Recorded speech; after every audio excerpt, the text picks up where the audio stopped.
War शुरू हो गए हैं। अब समाजवादी पार्टी की तरफ से एक नया पोस्टर लगवाया गया है और इस पोस्टर में अखिलेश यादव की तस्वीर भी लगाई गई है। उपचुनाव को लेकर के उत्तर प्रदेश में पोस्टर वॉर में लिखा गया है, जुड़ेंगे तो जीतेंगे। और ये कोई पहला पोस्टर नहीं है, इसके पहले भी इसी तरीके के पोस्टर समाजवादी पार्टी के द्वारा लगवाए गए थे और एक बार फिर से ये पोस्टर समाजवादी पार्टी ने लगवाया है। पुराना पोस्टर भी आपको दिखा रहे हैं जिसमें लिखा था ना बटेंगे ना कटेंगे, पीडीए के साथ रहेंगे, और अब लिखा है ये कि जुड़ेंगे तो जीतेंगे। उपचुनाव होने वाले हैं 9 सीटों पर और उसे लेकर के पोस्टर वॉर लगातार उत्तर प्रदेश में जारी है। और इसी खबर पर हमारे संवाददाता अजय दुबे हमारे साथ जुड़ गए हैं। अजय, 2 तस्वीरें हम देख रहे हैं, जुड़ेंगे तो जीतेंगे, वहीं बीजेपी कह रही है कि बटेंगे तो कटेंगे। अब यहाँ पर समाजवादी पार्टी ने भी एक नैरेटिव ढूंढ लिया है कि कैसे बीजेपी के स्लोगन को उसकी काट करनी है, कैसे उसका जवाब देना है। बिल्कुल, उत्तर प्रदेश की राजनीति में बटेंगे तो कटेंगे, एक रहेंगे तो नेक रहेंगे, ये पॉलिटिकल स्टेटमेंट, ये नारा इतना हिट हो गया है, लोगों की जुबान पर चढ़ गया है। अयोध्या में दीपोत्सव के कवरेज के दौरान भी हमने सड़कों पर लोगों को इस नारे पर बात करते देखा। कल जो साधु संतों के संग मुख्यमंत्री ने संवाद किया, वो जब बाहर निकले तो उन्होंने भी इस पर मोहर लगाई। इसी स्टेटमेंट के खिलाफ अब अखिलेश यादव समाजवादी पार्टी के नैरेटिव सेटिंग के अलग अलग प्रयोग हैं और ये नया प्रयोग है जिसमें लिखा गया है जुड़ेंगे तो जीतेंगे। इससे पहले पीडीए से काउंटर करने की कोशिश थी, ना बटेंगे ना कटेंगे, पीडीए के संग रहेंगे। इससे पहले महाराष्ट्र को सिंबलाइज करते हुए जो पोस्टर्स थे सपा के कार्यकर्ताओं ने वो लगाए थे, पीडीए की एकता की बात की थी। तो अब जो नैरेटिव है उसको बदलने की कोशिश सपा के कार्यकर्ताओं की तरफ से, समाजवादी पार्टी की तरफ से की जा रही है। लेकिन ये जो पॉलिटिकल स्टेटमेंट है, ये नैरेटिव है, काफी हिट ना केवल उत्तर प्रदेश बल्कि देश के अलग अलग हिस्सों में। महाराष्ट्र के विधानसभा चुनाव में तो कॉन्स्टिट्यूएंसीज में अलग अलग ये पोस्टर लगाया जा रहा है। तो ये बेहद ही हिट पॉलिटिकल स्टेटमेंट दिखाई दे रहा है। बिल्कुल अजय, आप ठीक कह रहे हैं। देखिए, बटेंगे तो कटेंगे, मुख्यमंत्री योगी आदित्यनाथ की तरफ से जो कहा गया था वो हर जगह सुनाई दे रहा है, हिट ये काफी नजर आ रहा है और समाजवादी पार्टी भी इस पर तोड़ निकालने की कोशिश कर रही है। अब आपको मुख्यमंत्री योगी आदित्यनाथ का वो बयान सुनवाते हैं जिसके बाद से ये पोस्टर वॉर शुरू हुई है। और राष्ट्र तब सशक्त होगा जब हम एक रहेंगे, नेक रहेंगे, तभी नेक रहेंगे। बटेंगे तो कटेंगे और राष्ट्र तब सशक्त होगा जब हम एक रहेंगे, नेक रहेंगे, तभी नेक रहेंगे। बटेंगे तो कटेंगे।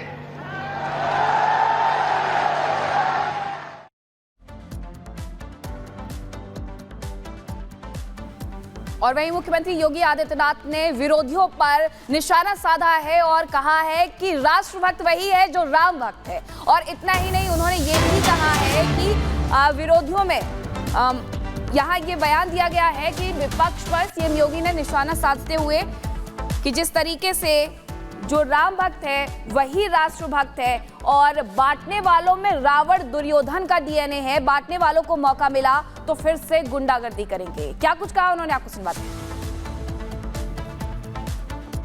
सनातन धर्म और भारत एक दूसरे के पूरक हैं। सनातन धर्म मजबूत होगा तो भारत मजबूत होगा, भारत मजबूत होगा तो सनातन धर्म मजबूत होगा। अगर इनमें से कोई भी कमजोर होता है तो मान के चलिए दोनों कमजोर होते हैं। विरोधी हावी होंगे तो दोनों को कमजोर करने का प्रयास करेंगे और यही कारण है जब देश के दुश्मन सफल नहीं हो पा रहे हैं तो विभेद पैदा करने का कार्य कर रहे हैं, अफवाह पैदा करने का काम कर रहे हैं, गाली गलौज पे उतर करके कार्य कर रहे हैं। लेकिन अब जैसे को तैसे का जवाब तो देना ही पड़ेगा। बजरंगबली ने भी कहा था ना, जब बजरंगबली को अशोक वाटिका में फल खाने के लिए गए, रावण के राक्षस उन्हें मारने लग गए तो उन्होंने भी 2-4 को पटक दिया, उसमें से 1-2 मर भी गए।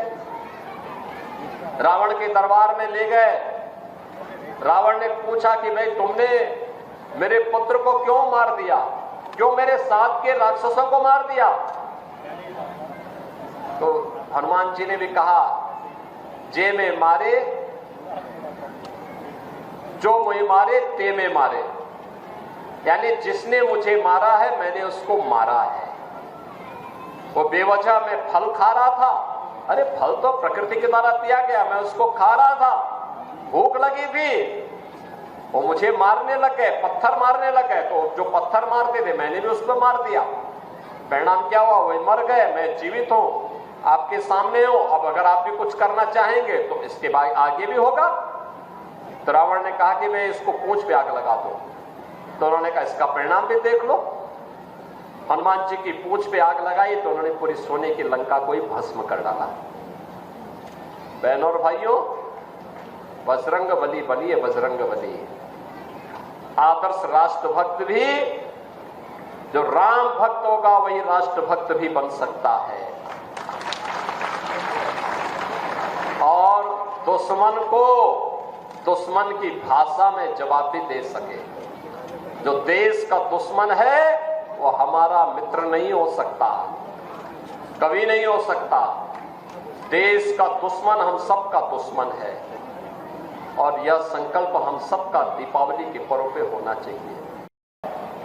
पूरे प्रदेश में कल दीपोत्सव, आज भी दीप घर घर जलेंगे और कितना शांति और सौहार्दपूर्ण तरीके से, निश्चिंत तरीके से आप आयोजन के साथ जुड़े। सबको मालूम है कि अब कोई खतरा यानी सुरक्षा में सेंध लगाएगा तो राम नाम सत्य है की तरफ चला जाएगा। अब सेंध नहीं लगा पाएगा।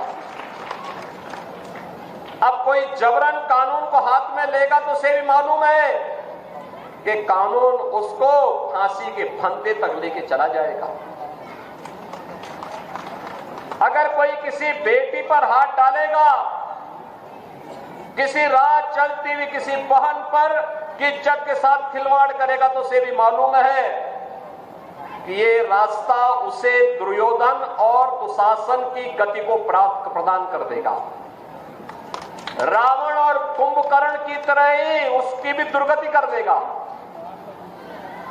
अगर कोई दंगा करा करके पर्व और त्योहारों के पावन पर्व में खलल डालने का कार्य करेगा तो उसे भी मालूम है कि इसके बाद तो फिर उसका पुतला ही जलाया जाना बाकी रह जाएगा।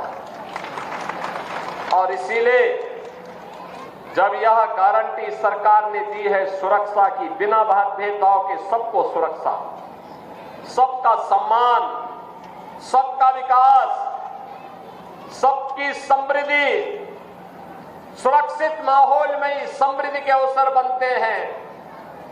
एक सुरक्षित माहौल में ही उज्जवल भविष्य की परिकल्पना को साकार किया जा सकता है और उसी को साकार करने के लिए हम बार बार इस वन्य गांवों में आते हैं। और चलिए इसी बीच अब अगली खबर आपको बताते हैं। हिजबुल्लाह ने एक बार फिर से इजरायली नागरिकों को निशाना बनाया है। आपको बता दें 7 इजरायली नागरिकों की इस हमले में मौत हो गई है और इसके बाद लगातार इजरायल से बदला लेने के बीच ईरान भी इस तनाव में कूद पड़ा है। अब लगातार ये आशंका बन रही है कि मिडिल ईस्ट में महातबाही का खौफनाक मंजर देखने को मिल सकता है।